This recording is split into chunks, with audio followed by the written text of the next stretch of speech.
The overall goal of the following experiment is to use an automated interactive video playback system to study courtship behavior in female swordtail fish.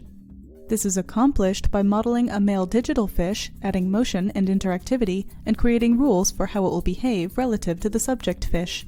In this demonstration, a virtual male will be tracking the movements of a real female. To set up the system, an aquarium flanked by 2 monitors is constructed and connected to the ByObserve viewer system to track subjects in real time.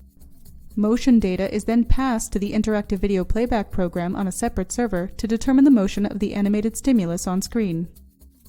Once the system is in place, females are given a simultaneous choice between a courting male conspecific and a courting male heterospecific on opposite sides of the aquarium. Ultimately, the preference in courtship behavior that female fish show towards males of a similar species can be influenced by the addition of an interactive male stimulus.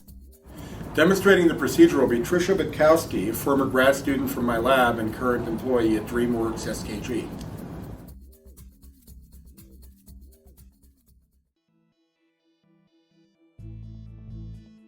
Position a camera over the tank and connect it to a ByObserve video card.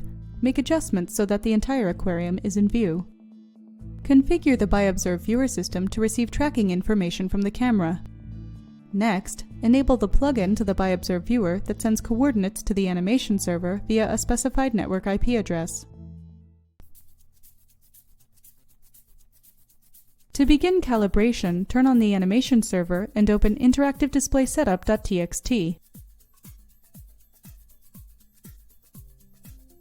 Enter screen width and screen height in pixels under number monitor info.